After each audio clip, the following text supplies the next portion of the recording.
I saw people being frightened. I saw resistance to change, both because of the fear or because of other less ethical reasons. How did you prioritize what to digitize first? It was the pain point of the customer, because the customer was waiting at the gate for a longer time. Now our average processing time for a refuse truck is below 7 minutes. Digitizing that, automatizing that was a key factor. Mm-hmm. Nobody believed it can be possible. We are talking about people who cannot read or write. In the past, they had to carry tons of boxes of paper. Imagine hundreds of thousands of papers in A5 format in a room being searched manually. A way of telling them that they are not needed anymore. Mm-hmm. Or because you are refusing to accept because you have your own ego, my friend. Okay. Because of ego. I'm here for 20 years. How can you tell me what to do? Okay. I know better than you. Okay, good. Start with asking yourself if the guy who works for you has hot water at his home. Start and ask yourself if he is affording school for his kid. Start by asking yourself if the person has clean water at home. That's social responsibility, not planting. It's very not productive when the IT guy tells you as a business what you should do with your new software. When you face such company, you should run away from it. Find another supplier. Most companies don't fail because of technology, they fail because people resist change. In this episode, we look at what really happens when you try to digitize a traditional industry. Fear of AI, legacy systems that refuse to die, and leaders battling their own egos. Ștefan Ponea's journey shows how he turned that resistance into results. Our guest today has built not one but multiple businesses from the ground up, and he's done it in one of the toughest industries out there: equipment rental and environmental services. Ștefan Ponea started with $3,000 in 2005 and turned it into a 30 million business. By 2022, he had 45% market share and was named Best Rental Company of the Year internationally. But here's what makes this story different. He didn't stop after the exit. In 2023, he jumped into environmental services with Rom Waste Solutions, partnering with Neurony to replace Excel spreadsheets with smart systems that track over 1,000 tons of waste daily. What I want to talk about today is something you're probably dealing with right now. You know you need to digitize. You know AI matters. But implementing it in a real business with real people who resist change, real legacy systems, and real P&L pressures is a completely different game. I want to hear what actually worked, what was a waste of money, and how you get your team to trust the machine when they've trusted their gut for 20 years. Let's go into it. First of all, thank you for the invitation and allowing me to share with you my limited experience in waste and a little bit more experience in rental. I apply the same belief that it's not about technology, it's about trust, it's about values, ethics, and the formula can be successful only if you have a strong base. I remember going to the waste industry without any knowledge. I was hired by the same investment fund who was my partner in the rental business before. In my first day of work, I gathered all the people and I explained to them about the change that will come, making a priority the digitalization of the company. Of course, the resistance was maximum. Absolutely nobody believed that a guy who has absolutely no experience in waste management in general, and waste treatment in particular, can change everything or anything at all. There were people in the room with 15 years experience. Actually, the CFO told me, let's speak in 3 months if we are still in this industry. one of the people working in accounting stand up and say, so what, you want us to be replaced with software or what? I think this saying will appear more and more as we. Yes, I saw people being frightened. I saw resistance to change, both because of the fear or because of other less ethical reasons. The situation of the company was very bad because between the moment I signed the contract and the moment I actually started working for the new company, the factory was closed. So people were having no jobs. It was a major challenge due to the change in regulation and lack of. Can you tell us more about what the factory, the waste management factory, is doing effectively? Yes, waste treatment and waste sorting. It's a part of the waste industry that handles the separation of the parts in the waste that can be recovered either through recycling or through waste to energy treatment. Rom Waste, it's the company who is doing that, achieving more than 50% reduction in landfill quantity. So for each 100 ton that we receive from collectors, we avoid depositing it to the landfills above 50%. So we managed to recover more than 50% of the waste, and we redirect the materials to recycling companies and to waste valorification through incineration or to cement factories that are using this RDF, reduced derived fuel, to operate their processes. So your success is measured in how many tons you are able to send towards recycling and valorification instead of going to landfill. Yes. Actually, this segment in this industry in Romania, it's around 4 billion euros, and we are the major contributors to the reduction of pollution because we deviate from landfill more than half of what we receive from mixed municipality waste. From the waste which is collected separately, the performance can be above 75%. Our performance in recycling materials recovery from mixed waste, it's above the market regulation. It's actually more than double, and it's steady despite the introduction of the SGR, I know. System. Recycling of bottles and aluminum cans. Yes. So our performance is strong, and it requires in a competitive market very strong digitalization of the processes. Traceability is key. The ability to prove that the waste that you treat and the output comes from the right sources and goes to the right sources, legally speaking and ethically speaking, it's a key factor in this industry. Being able to do that becomes a major advantage for a player like Rom Waste. Is it a competitive market? No, it's similar to oligopole. There are few players in the market.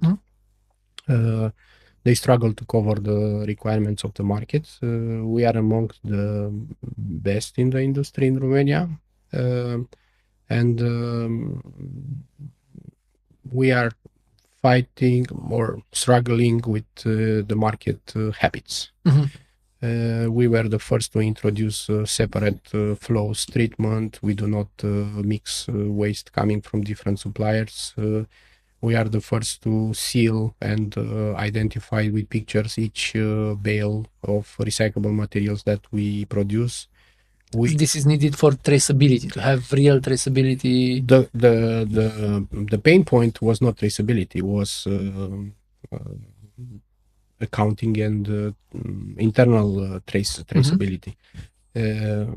We managed to eliminate missing bales and so things like that, especially expensive material like aluminium, cardboard, PET, they disappeared overnight. So tracing them in a regular way and continuously became a must. Also, there were gaps, not only in the legislation, but also in the follow-up of the processes, even through Excel spreadsheets.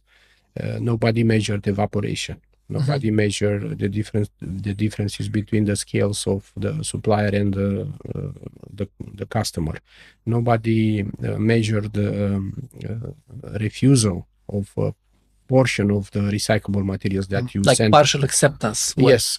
So if you stack up all these gaps for the whole industry, you are not talking about tons, you are talking about millions of tons. So we were the first to introduce this in our processes, which were liked a lot by the municipality, and also the municipality actually implemented the way we trace the waste, requiring to the entire market to benchmark against the same rules and type of operations.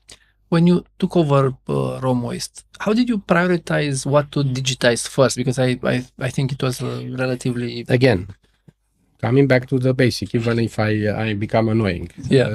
Values, beliefs, and old school type. I looked at the processes, I learned, I captured the pain points of the people, I captured the pain points of the company, of the customer, and of the supplier. And we started with the entry gate, the scale that measures the trucks coming in and coming out. Was done with an analogical scale and manually. Even like they had a software by hand or by hand, and Excel and very old software. So that was the first change. In the first week, we changed the provider for the scale. We upgraded the scale to a digital one. Everything was captured digitally. Plate numbers of the trucks, TARA of the trucks. Before that, the TARA was entered manually, and for personal comfort, the scale operator used the same TARA, even the truck was different, or the truck has different quantity of fuel, or it has a passenger in the cabin, or the driver in the cabin, or so on. So, sorry, for people who don't know what TARA is. TARA, it's the weight of the truck empty, without the driver, without the content in the truck. So you have the brutto, the gross weight, which includes the waste or the product, the truck and the fuel without the driver, and you have the TARA, which is the empty truck, the empty container without materials inside.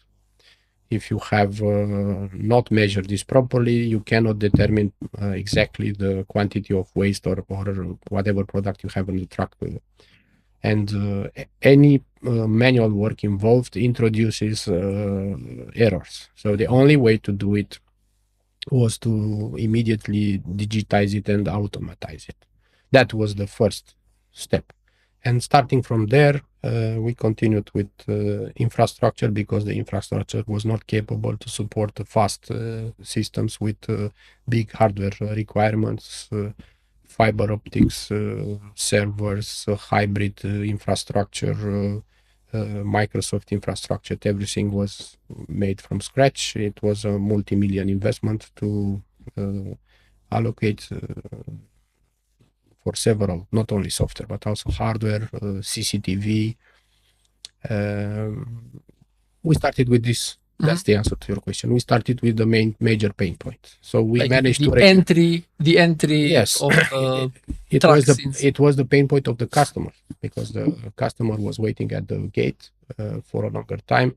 Now our average processing time for a refuse truck is below 7 minutes, including collecting the data for the driver, which is of course automatic with the scanner of the ID, identifying the truck, identifying the source of the waste, down to the lowest level for the customer, and unloading the truck, and unfortunately printing for the collector truck. They don't accept digital format.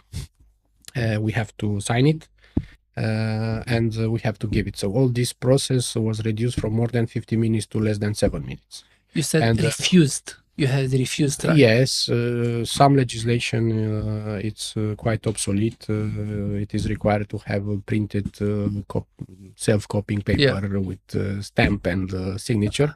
We have the digital solution thanks to you, and but not all the collaborators, the partners that we have, accept this digital format. Mm-hmm. That's why we have both digital and analog. So all the papers that we give to the customer and the customer gives us in a physical format, we scan, upload, so the document becomes available in a digital format for all the players, the customer, the supplier, and the end user as well. So that's the starting point, the pain point. And then starting from that, we identify the volume processes that took most of the time. We identify the processes which incur the biggest number of mistakes and required long verification time at the end of the month. Which was this process that is So each truck has a paper by law which requires several procedures, and these papers are married.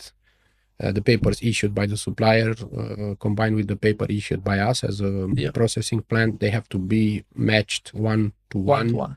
And we talk about thousands of papers like this. And of course, the error level is high because the education of the people who are handling those papers is limited. We talk about truck drivers, we talk about people with less than high school degree and things like that. So it's a challenge to have that properly done. And that involves the biggest number of errors as well as the biggest volume. So digitizing that, automatizing that was a key factor. Nobody believed it can be possible. We are talking about people who cannot read or write, and they still have to work in a way that do not incur further mistakes and errors, because the more you go up on the pyramid, the harder it becomes to correct it. Also, the documents we are talking about are critical by law, so you cannot erase, you cannot overwrite. You have to correct them with with another document. So each wrong document requires 2 additional works, which triples the amount of work. And this was critical. So this was the second layer. Production reporting, error reporting. It was critical. Most of the people working in a waste treatment plant on production line, they have limited abilities to write and to read and to understand. So despite the lack of support, resistance to change and things like that, we created apps with icons, which were easy to understand and remember by those people. So a bale press operator who cannot read and cannot write properly, he's still using a tablet today, barcode scanner, and the amount of error is below 0.5%. So those were the starting points. No strange things, no complicated robots that come and yes, it is basic stuff. And how we measure the results, I told you that when I came in the factory was closed. Before that, the factory worked in 2 shifts, 24/7, more than 150 people. We were able through the digitalization to retain the people, so we did not fire the people. Of course, we lost some people due to resistance to change, people who refused to jump on board with the digitalization. They left naturally. We did not fire them. So people opposing newer ERP systems, new CRM system, working on the tablet, they left because they did not accept the change. Some of them, they wanted to come back. We tried to upscale the experience in the company. We renovate the facility, so not only digital but also personal feeling of the employees changed, more transparency, talking with the people in the production on a weekly basis directly without the middle management layer. It was quite of experience. After 1 year, people started to complain if the software was not working properly. So opposing the change became, oh, I like working in a new software because if I don't, then I have to work more. Mm-hmm. So that was the moment when the confirmation that the company moved in the right direction was achieved after 1 year. I had another good and bad point at the same time because I have absolutely no experience. I was the one who didn't knew that it cannot be done. So I simply identify a solution for the problems that I met, and with a little bit of hammer style management, with the help of two of my colleagues who are supporting me, and maybe more important, the trust of the shareholder who gave me a free hand. It's not easy for a shareholder owning a closed factory to spend millions on new software. So with the help of the shareholder and his trust, I managed to continue to develop the new systems, and now we can have the board reporting, so the final monthly report live at any given moment within a month. Mm-hmm. So we don't need to wait for the people in factory to complete reports, for the people in accounting to record the papers, for the people in finance to create the reports. No, everything is fully automated. From the truck to the board report and the BIDA, it goes instantaneously once the original Data data is put into the system, is posted into the system. So is posted in the system. So yes, digitalization at the end of the day helped the people. People who didn't know how to write and read, they enjoy working with the tablet. It's more comfortable with them. For them, the people working with the original papers, they use scanners now, and they have the papers immediately available with a simple scan. In the past, they had to carry tons of boxes of paper. Imagine hundreds of thousands of papers in A5 format in a room being searched manually. Being searched manually. Yes, because they have to. I think they had a good indexing process. Yes, but initially not being able to touch that real paper for them was a brutal way of telling them that they are not needed anymore. Mm-hmm. So they felt that like they are threatened. How can I do my job if I don't touch the paper? Yes, you touch it first, you scan it, you put it in the system, and that's all. And then you search there. Yes, but now they cannot go back to the same. It's not my first time when I do this with people. I had done this 13 years ago again, once, and I know some people will leave probably. In a real major change, probably 40% of the labor force leaves. So I have a question. During my career, I've had the chance of being involved in multiple technologization processes. Yeah, where companies that were not technologically advanced needed to get up to speed. And one of the biggest failures and failing points was helping the people align with the company desire. I've seen you do it at least 2 times highly successfully. Yeah. If you would be teaching a course in a university and you would like to tell your students, future managers, what are the 3 most important things that they would need to do in order to make a transformation process successful? First is finding preachers. You have to find a preacher in the organization. If you cannot do it alone. I did not do what I've done alone. I had preachers. You have to give it 100%, not 80, not 89, not 98. It's not such thing like 73% pregnant. Mm-hmm. Either pregnant or not. So So, all in. Let me understand that. So that means do not give them a way to go back, or to put your best effort in.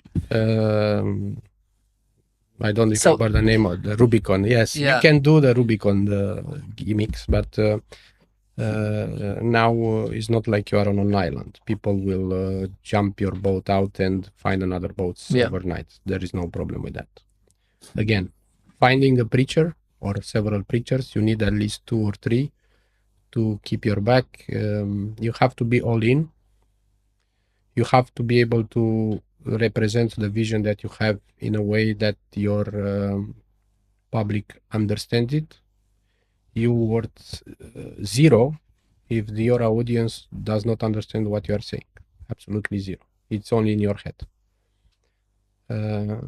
It's not only 3 things. So that was you have to trust people who know more than you in that industry. If you spend time questioning each statement of a person in your team, you will not get to the result. Mm-hmm. You will become a policeman. Carefully, nevertheless, who you trust. But common sense, it's something that we used to have in school. So use your common sense. Look at the pain points. Start with the pain points of the customer, not your organization pain points. Very often people try to solve problems for their own comfort. So understanding the real problems of the customer is the way you should start from, is the point where you should start from. And then looking at data. Data is critical. If you measure, for instance, the frequency and seasonality of the incoming trucks, between which hours you have the peak times, what is the frequency, how much is the waiting time, what is that waiting time composed of. So data, pure data. Very often you are in front of the truth and you cannot see it because you refuse to accept the data. Because you are not interpreting the data and you're not extracting the insights, or because you're refusing to accept the insights? Because you have your own ego, my friend. Okay. Because of ego. I'm here for 20 years. How can you tell me what to do? Okay. I know better than you. Okay, got it. About myself, I've done it successfully at least 2 times. How can you tell me that I cannot do it right now in the way I used to do it? So it's ego. Ego of the people at the table, it's very important. So you have to find a way to go through that ego. Ego is the silent killer. It works in a way that makes people choosing, biased of course, the wrong solutions. And it's very hard to retrain repeatedly to get rid of your ego. Success is a nice juice to drink from, so that fuels ego. So if you don't kill your ego on purpose, on a regular basis, you can take sometimes not the best decisions. Yeah. How do you kill your ego? Go back to the school. Go back to the old school. Undress yourself or physically of your old clothes. Go on the street. Give you an example. From a CEO position to go on the waste treatment plant on the line with the manual sorter, it gives you a different perspective. Sitting at the table with a guy who eats food or drinks alcohol from a sorting line gives you a different perspective. Meaning from a sorting line means directly from the trash. From the trash. Yes, it gives you a different perspective. It gives you a reset that you deserve it. Taking a screwdriver and repairing something on a belt gives you a different perspective. When was the last Make- time when you've done that? Last weekend on my own company. I have several jobs now, Okay. so in the weekend I take care of my startup. So going on a tour on a factory or making a system that allows you to have virtual tour each morning at 7 and each night at 7 with 20 minutes, that gives you a different perspective. If you don't go there and only stay in your beautiful office with all the good middle managers that tells you what you want to hear, everything is good, boss, everything goes as planned, even not everything can go according to the plan, or there is always new information on the table, that gives you fuel for your ego. I've done a great job, everything is okay, but it's not okay. Go to your warehouse, go to your logistics, go to your mechanic, go to your wheel loader, go to your main power panel, go to your scale, go there, stay there, shadow it for 30 minutes or so, and hands-on. Understand what it takes to a mechanic to clean an axle, keeping his head 95 degrees up for 30 minutes, keeping his hand Up. for 35 minutes. Don't expect him to do a proper job if you ask him to hold his hand 35 minutes with a screwdriver in his hand. Yeah. If you plan a maintenance of a factory and you assume that that mechanic will do a good job keeping his hand for 35 minutes with a 3.5 kilo, 7 pounds tool in his hand, I challenge you to do it Yeah. at home. At 22 degrees room comfortable temperature. You know, You that's won't do 40 it. degrees. You will not do it, and not with that smell. Yeah. So simple stuff.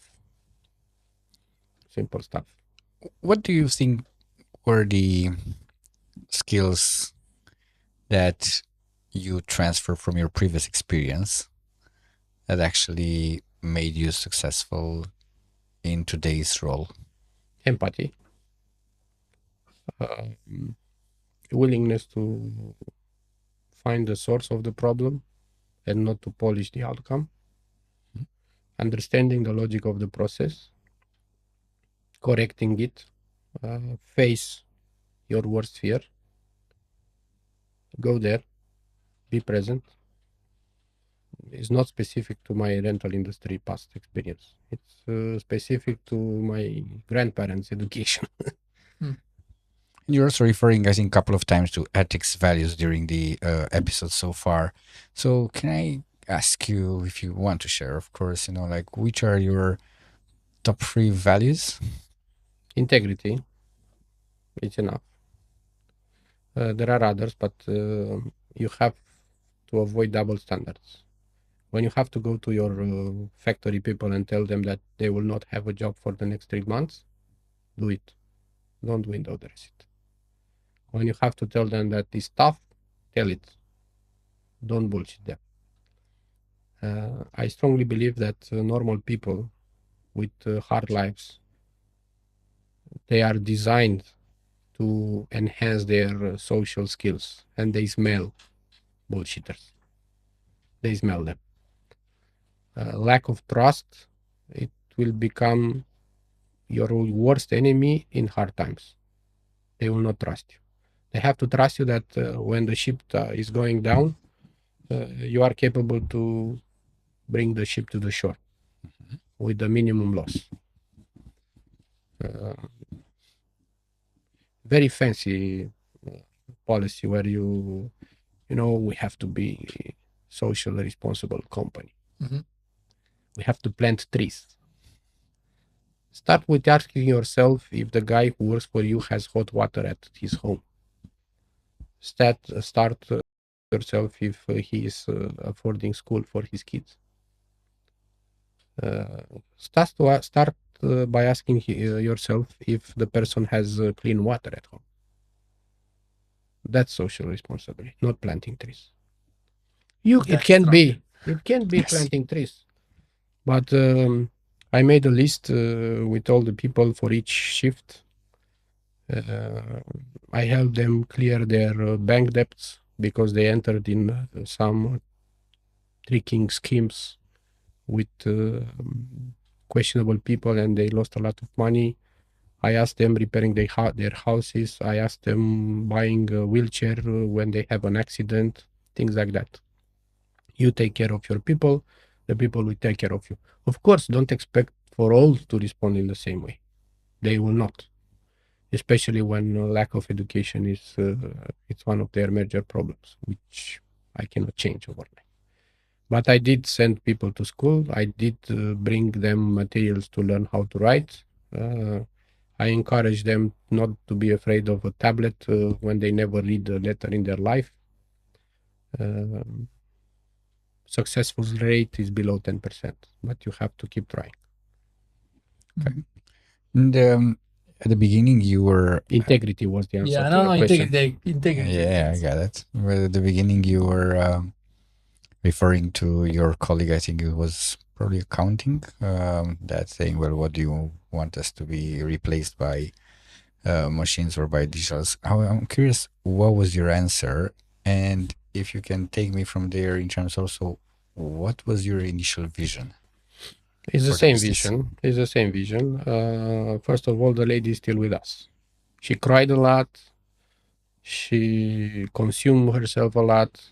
She's still with us, and she brought her daughter to work for us in the meantime, and her husband. So probably I've done something good in that direction.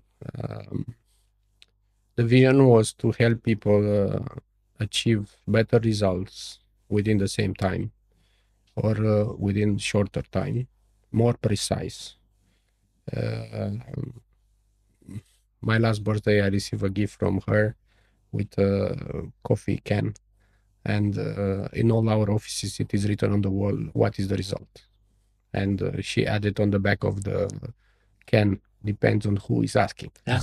So yes, it was a nice gift. The vision remained the same. Whoever is looking at the data, they have to see the same figures. So that's the vision.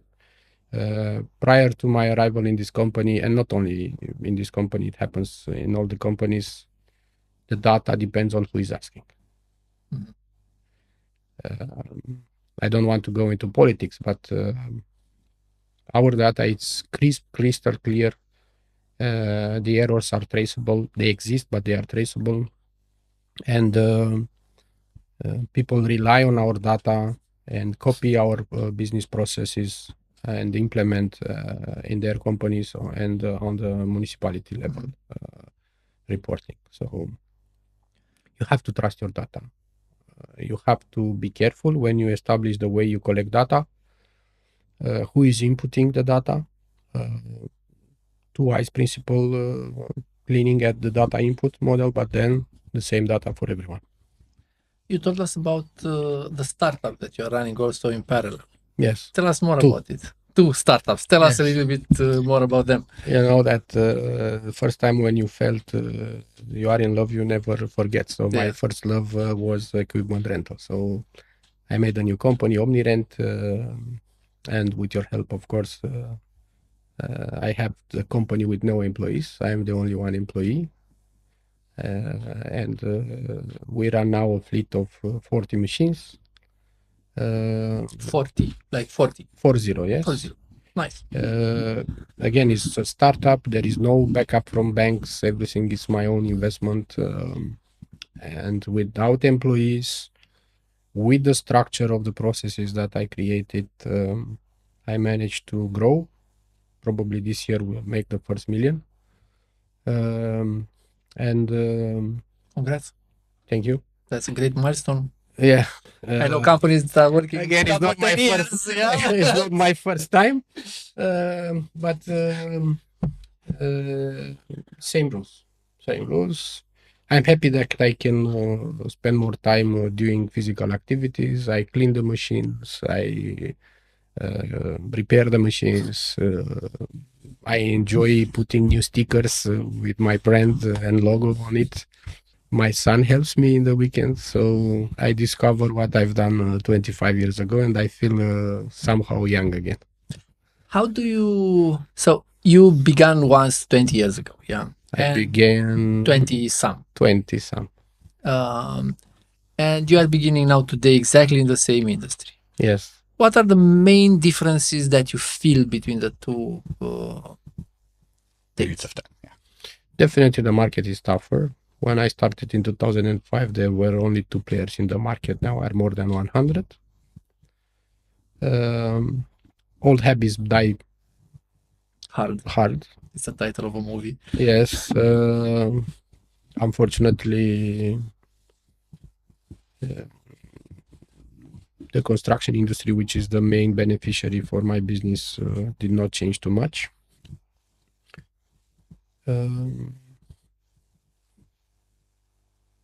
It is an advantage that the access industry became popular in the last 20 years. So 20 years ago, very few people used powered access to go at height. Now there is no or very few construction sites where they don't use powered access. Even the penetration rate is very small. It's quite common for construction company to use either owned or rented equipment. Same rules, same added value for the customers, efficiency, transparency, cost control. What's the biggest pain point that you want to address with this business? Lack of planning is the biggest point that we address. We serve people who have challenges in doing proper planning and execution of the planning. Usually the customer comes, we need this machine today.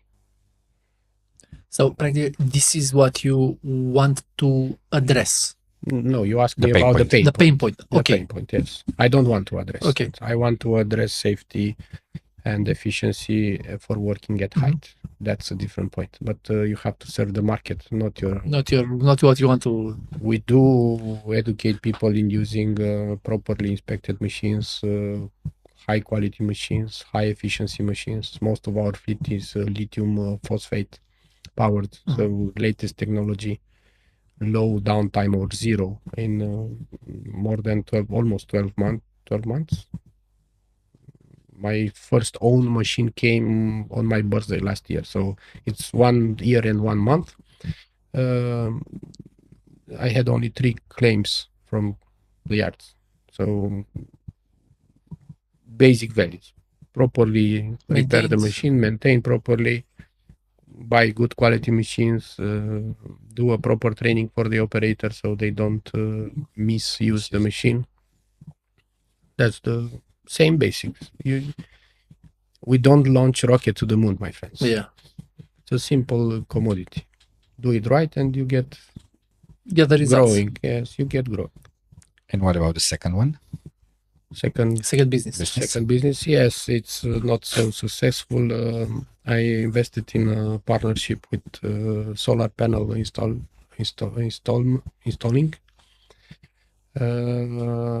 The strategy, it seems that is not paying the results expected. No, it's not. That is what's happening when you dream too much. Okay. My vision was, and my partner vision, we are 50-50 there, was to serve premium customers capable to understand the concept of TCO, total cost of ownership. So we did not come with the cheapest product in the market. You have in Romania several incentives from the state to install solar panels, batteries, and things like that, which are unfortunately driven by price. And of course, the best price has the main driver, and that happens with very low quality products. Uneducated customers, which happens in all the markets at the beginning of the market, buy driven exclusively by price. They don't care if their house burn. They don't care if their efficiency is not there. They don't understand that the same panel can produce twice the electricity usable if the setup is correct. You have says that there is a difference in efficiency of 50%. Yes. That's huge. The business that I've done started I started Actually, my first rental was more than 20 years ago. So, like I started that in another company in 1998. Also, this solar panel business was done because I was not capable to find a proper supplier to deliver to me what I wanted and what I believe was right. More than 2 years ago, I was searching for a product which allows me to create for self-consumption close to 100% of the energy. My target was not to inject energy into the grid, but to store it in a battery and reuse it when you can. At the time, my consumption on a monthly basis was 3,000 kilowatts per day. Yeah. So it was a high Relatively cost. high. Yes. So everybody was focusing on price. So it was about a solar panel, an inverter. It was per square meter, practically, the price. Yes, it was like 90% of the market. Yeah. It was like that. I had a friend who has a house in near Nice, and he installed a product made by a Jewish company named SolarEdge, which has a solution for my beliefs. And this is how I started the business. I was the first customer, and together with my partner, we designed the system in such a way that I have a self-consumption achieved after 2 years 75%. So I consume 75% of my production, and only the rest I consume either when it's very bad weather, snowy, windy, rainy, or when I have high consumption, for instance, melting the ice on the entry path. It requires quite a lot of kilowatts 24/7. So the solar doesn't help. Nevertheless, here again, addressing the same points, this year was a little bit better than last year, but still did not achieve the right results. And unfortunately, we have to install basic products and not premium products. Because the premium products are not selling as good as they should be. They are significantly more expensive as the first investment, but after 2 years, you already feel the difference. Mm-hmm. The volume market is based on the incentives. Mm-hmm. So only big investors like major factories and things like that are prone to such solutions, because and we are not in that segment. We are in the segment below 150 kilowatts. Because they are looking at capex per kilowatt, not as a they have a different perspective, and they have different resources, and they don't rely on incentives. They rely on other resources. But the market will go there once the price per kilowatt will become floating and not fixed. Now, I think it happened last month, or I'm not up to date. Yeah. I saw some rumors or some articles, but we've been freed right now, and the price can go wherever. Hopefully, Netherlands has this for more than 5 years, I think, and that's the way you should go. And in this way, you avoid the abuse of power by those players who wants to trick the market, either individuals who install solar panels for injection purposes, and that should not be the case, or by traders who are abusing the market rules, and they will die sooner, because you cannot support this inflated price of energy. Yeah, we have one of the biggest prices in Europe in energy, even if we are a very big producer right now. Yes. Let's not go to politics.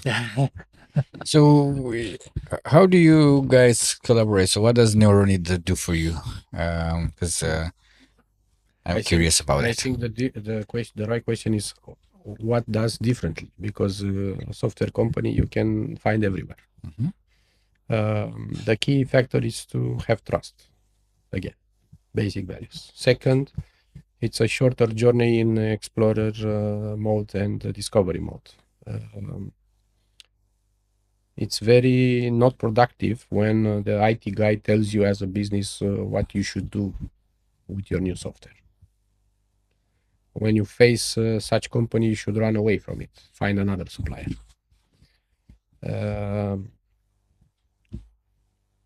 It's very hard to collaborate with a software company who says, "Oh, that's not possible. Everything is possible."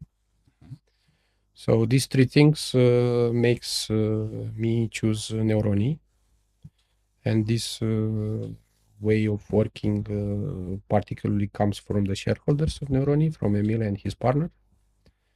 And despite they have their own challenges, putting this into practice in their multiple teams, the teams allocated to my projects are working in this way.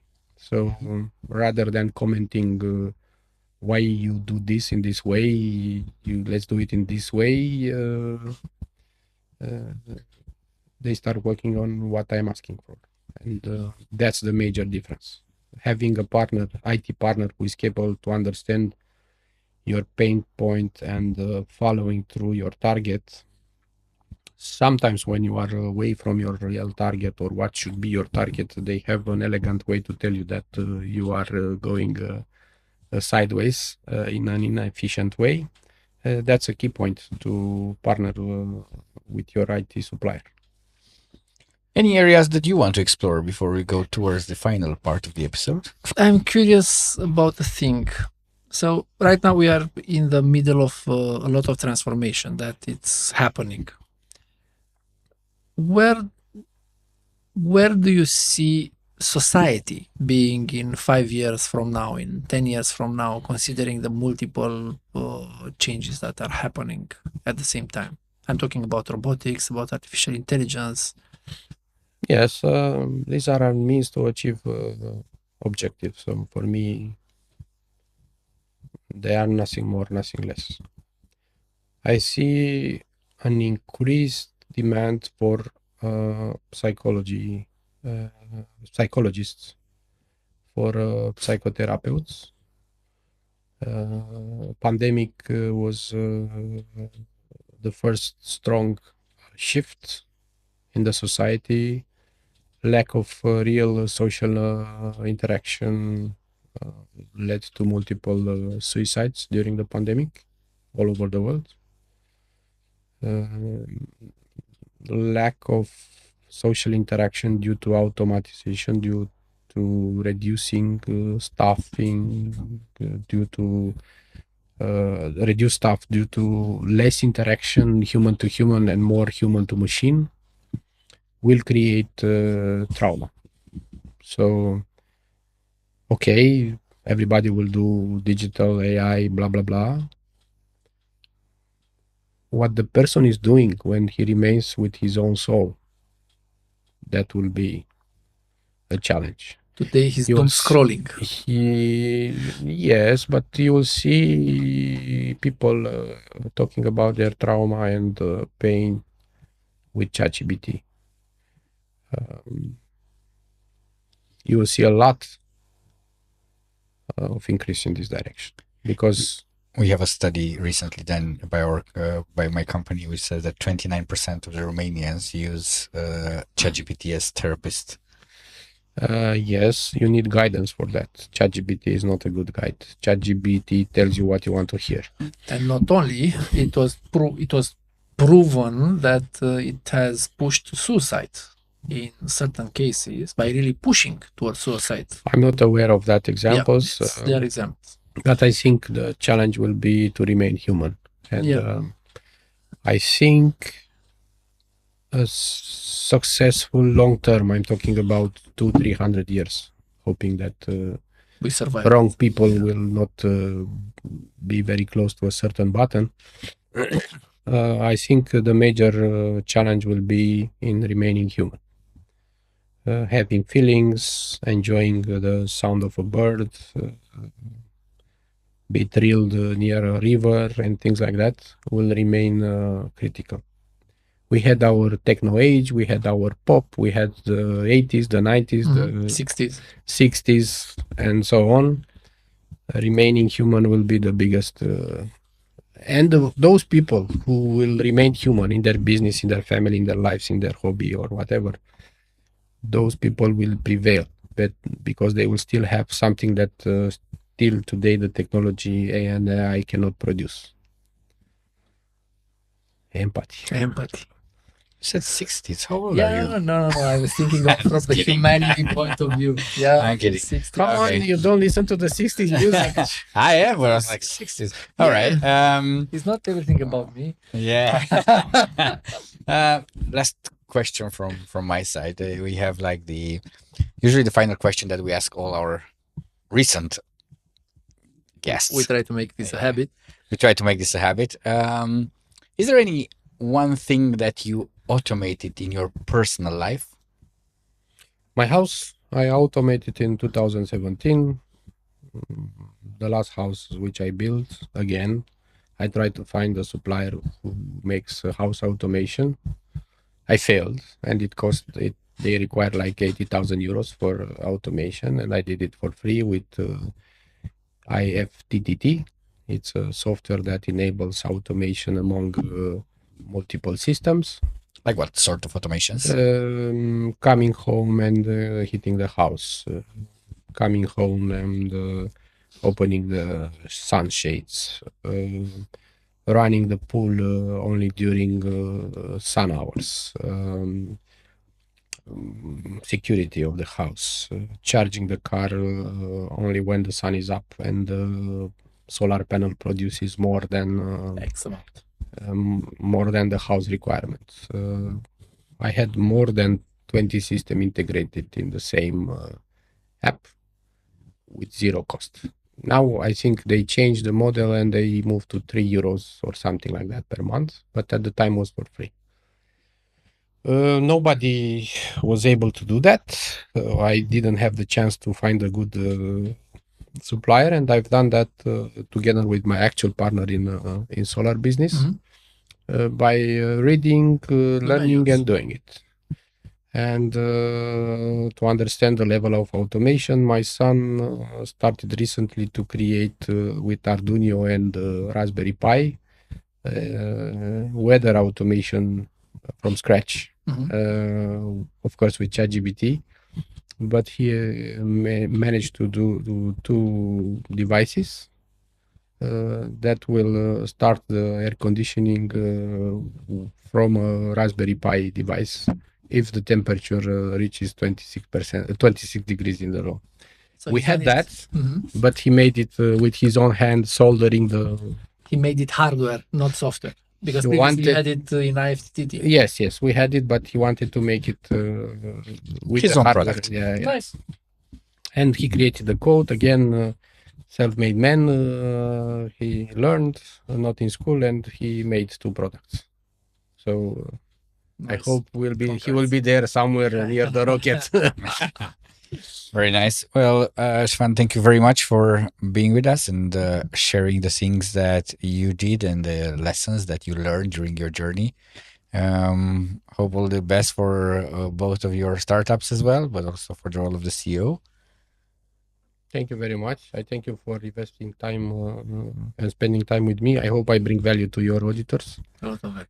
And I thank you again for the invitation. I hope to see you soon and for you and your customers to apply from what we learned from your podcast. Thank you. We always tell to all our guests, invite us for your next milestones. We are be there. So 1 million, I can celebrate with you. 1 million.